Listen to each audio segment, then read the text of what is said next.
ඉතින් guys ඔයා මේක තුල ඉන්නේ ලකා බ්‍රෝ channel එකෙන් ගෙන තවත් අලුත් වීඩියෝ එකක්. ඉතින් මම ඔයාලට අද ලොකු වෙනසක් ගේනවා. ඉතින් හැමදාම වෙනස් තමයි ගේන්නේ. හැමදේම අලුත් දේවල් තමයි ඔයාලට ගේන්නේ. ඉතින් අද මම ගේනවා ඔයාලට ලොකු අඩි 6ක විතර ලස්සන මාළුව සරුංගලයක් හදන විදිය. ඉතින් හදන විදිය අලවන විදිය ඔක්කොම ගේනවා අද. ඉතින් වෙන්දර මම ඔය පොඩ්ඩක් අලවනවා. එච්චර ලස්සනට අලවන්නේ නැහැ. ඉතින් මාත් එක පිළිගන්නවා. ඉතින් අද ඔයාලට මම ගේනවා තෙල් සවුකොලෙන් ලස්සනට කොහොමද මේක අලවන්නේ කියලා. ඉතින් ඉන්න ඔයාලට සරුංගලේ පෙන්නන්න.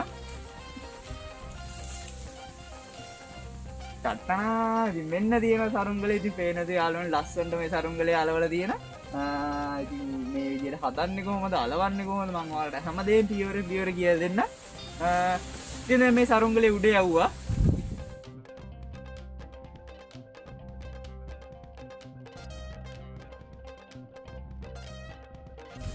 හරි ඉතින් අපි වැඩි කතා නැතුව වීඩියෝ කරමු. වීඩියෝ එකට යන්න කලින් කියන්න මගේ channel එකට තාම අලුත් කෙනා මගේ channel එක අනිවාර්යෙන්ම subscribe කරන්නත් අමතක කරන්න එපා. ඉතින් අපි ඉක්මනටම 100ගේ ගහමු guys. ඉක්මනටම ගහමු.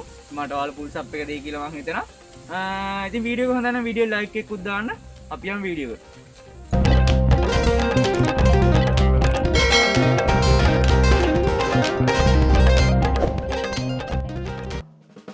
ඔන්න ඉතින් guys අපිට මේ වගේ සෙන්ටිමීටර් 60ක් දිග උණපටි තීරු දෙකක් අවශ්‍ය වෙනවා. ඉතින් මේ අත්තට හදන එකම තමයි මම කලින් වීඩියෝ එක ඔයාලට ගෙනාවේ. ඉතින් මේ වීඩියෝ එකත් බලා ගන්න පුළුවන්. අපහැදිලි කෙනෙක් ඉන්නවා නම් යටි link එක දාන්න.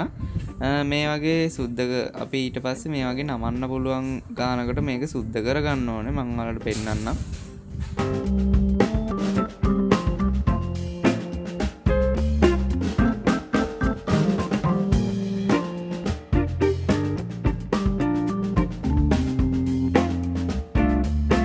ඉතින් මේ වගේ අයින සුද්ධ කරාම හිමින්සරේ මැදට යන්නත් චුට්ට සුද්ධ කරගන්න ඕනේ. මෙන්න මේ ගානට නැමෙන විදිහට.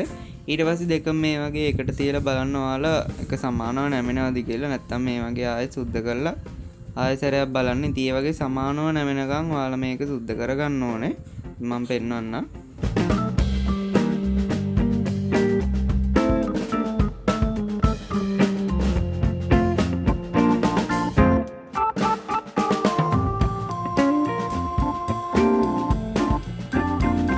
ඒ විදිහට සමානව සුද්ධ කරගත්ත පස්සේ අත්තටු තුනපටි තීරු දෙකෙන්ම සෙන්ටිමීටර් 12 අහු වෙන මේ විදිහට නූල් කෑලි දෙකකින් ගැට ගහ ගන්න ඕනේ.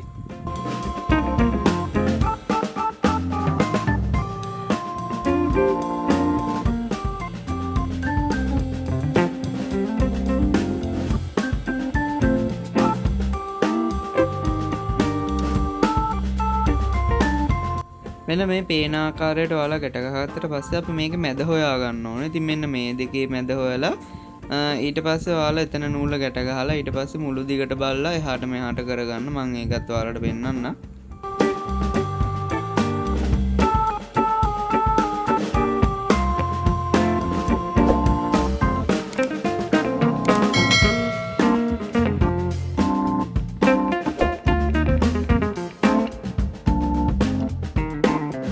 ඉතින් අනිත් පැත්තට නූල් අල්ලලා මේ පැත්තට අල්ලන මේ වගේ ඔන්න පොඩි දශම ගානක් තියෙනවා. ඉතින් මම තව චූට්ටක් එහා පැත්තට කරලා ආයෙත් තියලා බලනවා. ඊට ඒ වගේ නූල දෙපැත්තටම සමාන වෙන්න ඔයාලා හදා ගන්න ඕනේ. ඒතර තමයි බැලන්ස් එක ඔයාලට බලා ගන්න පුළුවන්. මම ඊට පස්සේ මෙන්න මේ විදිහට එල්ලලා බලනවා. ඉතින් බැලන්ස් එක පොඩ්ඩක් අඩුයි. ඉතින් මම සුද්ධ කරලා හදාගත්තා. ඉතින් ඒක පොඩ්ඩක් අගිස්සින් සුද්ධ කරලා හදා ගන්න.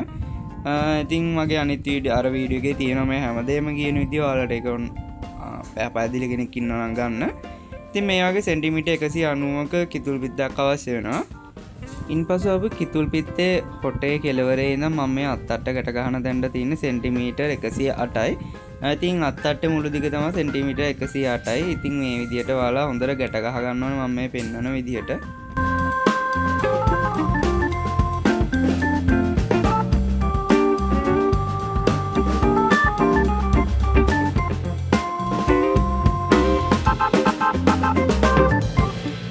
මේ ආකාරයට ගැට ගහතර පස්සේ අපිට තියෙන ඔළුව කොටස ඇද ගන්න. ඉතින් අත්තට කෙළවරින් ඉඳන් මම මේ ගැට ගහන තැනට තියෙන්නේ සෙන්ටිමීටර් 18යි. ඉතින්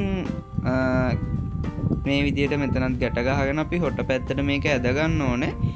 ඉතින් අත්තටේ ගැට ගහපු තැන ඉඳන් මම මේ ඔළුව ඇදින තැනට තියෙන සෙන්ටිමීටර් 3ක් විදිහට මෙන්න මේ දිග තමයි. ඉතින් මම මෙන්න මේ ගැට ගහන දිග තමයි සෙන්ටිමීටර් 33. ඉතින් නූලේ දිගේ ඒතකොට සෙන්ටිමීටර් 52. ඉතින් ඒ විදියට ඔයාලා අනිත් පැත්තත් ගැට ගහ ගන්න ඕනේ.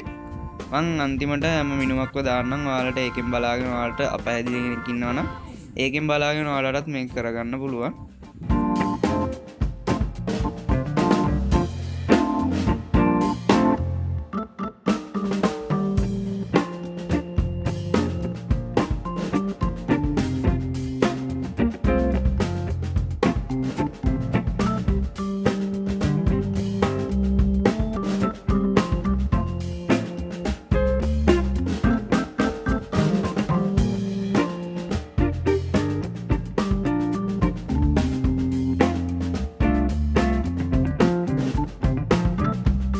ඒ ආකාරයට ඔළුව කොටස ඇදගත්තට පස්සේ අපිට තියෙන්නේ අත්තට පහළ කොටස අදින්න. ඉතින් මම මේ කිතුල් පිටේ අදින නූලේ දිග තමයි සෙන්ටිමීටර් 60යි. ඉතින් කිතුල් පිටේ යටටම ගන්නෑ මොකද අපි පිළ ගැට ගහ ගන්න ඕන නිසා.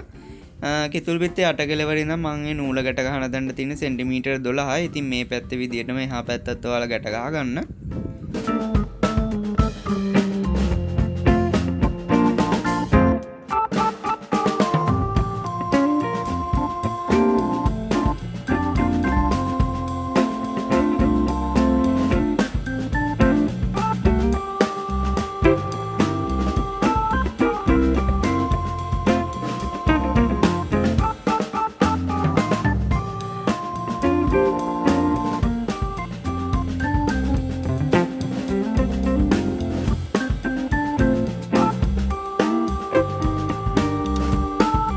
ඉතින් මේ ආකාරයට සරුංගලේ හදාගත්තම මෙන්න මේ වගේ කුඹුව හැඩේ පෙනුම තියෙනවා. ඉතින් අපිට දැන් තියෙන්නේ පිළ කොටස ගැට ගහ ගන්න. ඒකට මේ වගේ සෙන්ටිමීටර් 45 උණපට තීරු දෙයක් අවශ්‍ය වෙනවා. ඉතින් මේකත් සුද්ධ කරගන්න ඕනේ. සාමාන්‍ය මට්ටමකින් නවා ගන්න පුළුවන්. ඉතින් පිළ කොටස ගොඩක් සුද්ධ කරන්න එපා. මොකද ඇකිලෙන්න පුළුවන් පිළ. ඒක නිසා හොඳ හයියට තියෙන්න ඕනේ පිළ කොටස නම්. ඉතින් සුද්ධ කරන්න නැතුව පාරට නවා ගන්න පුළුවන් නම් එහෙම දාන්න ඒත් ප්‍රශ්නයක් නැහැ. කිතුල් පිටටත් වෙල්ලා තියෙන ප්‍රමාණය අනුව ඔයාලා බලලා මේ කරන්න නැත්නම් කිතුල් පිටත් කරලයි. ඉතින් මේ විදිහට සුද්ධ කරගන්න ඕනේ දෙකම එක සමාන වෙන්න දෙකම එක උඩ තියලා මම අර ඉස්සෙල්ලා කිව්ව විදිහට මේක සමානව මේක සුද්ධ කරගන්න ඕනේ.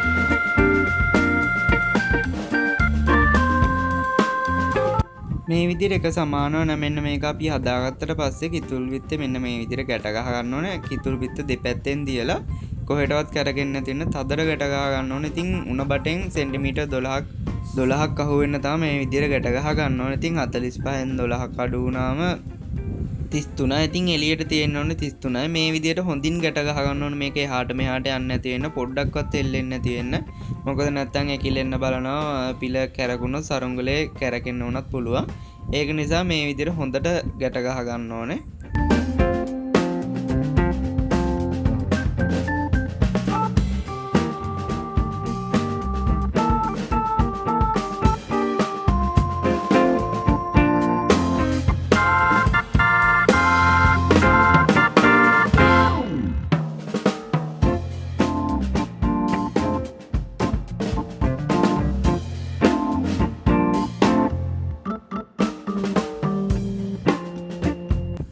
මේ ආකාරයට ගැට ගහගත්තට පස්සේ අපිට තියෙන පිළ කොටස අදින්න. ඉතින් මේ විදිහට කෙලවරේ ඇදලා අපි ඇද ගන්න ඕනේ. ඉතින් අත්තට කිතුල් පිටේ ගැට ගහපු තැන ඉඳන් සෙන්ටිමීටර් 27ක් පල්ලෙහාට වෙන්නත්. එතකොට මේ නූලේ දිග තමයි සෙන්ටිමීටර් 78යි. ඉතින් මේ විදිහට අපි මේක ගැට ගහ ගන්න ඕනේ. ඉතින් මම මුලින්ම මේ විදිහට අත්තට ගාවට ඇද්දා. ඉතින් පස්සේ මම මේ විදිහට හදාගත්තා. ඉතින් අත්තට ගාවට ඇද්දත් ප්‍රශ්නයක් නැහැ. පිළ ලොකු වෙනක විතරයි වෙන්නේ. ඉතින් පිළ ලොකු වුණාට ප්‍රශ්නයක් වෙන්නේ නැහැ. මම ලස්සන කෙට්ටු පෙනුමක් ගන්න තමයි අත්තට ගාව ඉඳන් පල්ලෙහාට සෙන්ටිමීටර් 27ක් ගත්තේ. ඉතින් මම අන්තිමට ඔයාලට ඒක පෙන්නන්න. මේ විදිහට ගැට ගහතරස් ඉතින් මෙන්න මේ විදිහට පත්තු කෑල්ලකුත් ගැට ගහන්න ඕනේ කිතුල් පිටි කැඩෙන හින්දා. ඉතින් මේ වැඩේ නම් ඔයාලා අනිවාර්යෙන් කරන්න ඕනේ. මොකද නැත්තම් කිතුල් පිට කැඩෙන්න පුළුවන්. මෙන්න තියෙන ඔයාලට ඔයාලට සරුංගලේ හැම මිනුමක්ම තියෙනවා මෙතන. ඉතින් ඔයාලට මේක බලාගෙන සරුංගලේ හදාගන්න පුළුවන්. හරි ඉතින් guys ඔයාලට මේ සරුංගලේ මේ වීඩියෝ එකෙන් හදන විදිහ බලා ගන්න පුළුවන්. ඉතින් අලවන වීඩියෝ එක මම part 2 විදියට ගේන්නම්. මොකද මේ වීඩියෝ ගොඩක් දික් ඇස්සෙන හින්දා ඉතින් ඔයාලට සෑමදේම පියවරෙන් පියවර කියලා දෙන්න ඕන හින්දා තමයි මම මෙහෙම කරේ. ඉතින් ඔයාලා මේ වීඩියෝ එක බලලා මේ සරුංගලේ හදලා තියාගන්න. ඉතින් ඔයාලා බොරුවක් කරන්නේ නැහැ. මම සරුංගලේ උඩ යවලත් ඔන්න ඔයාලට වීඩියෝ එකක් එව්වා. ඉතින් මේ විදිහේ ලස්සනට අලවන්නේ කොහොමද කියලා මම ඊළඟ වීඩියෝ එකෙන් ගේන්නම්. ඉතින් ඉක්මනටම ගේන්නම්. වීඩියෝ එක කරලා තියෙන්නේ එඩිට් කරන්න විතරයි තියෙන්නේ. හරි ඉතින් මේ වීඩියෝ එක හොඳයි කියලා හිතනවනම් අනිවාර්යෙන් ලයික් කරන්න. මගේ channel එක අනිවාර්යෙන්ම subscribe කරන්නත් අමතක කරන්න එපා. ඊළඟ වීඩියෝ එකෙන් හම්බෙමු. ස්තුතියි.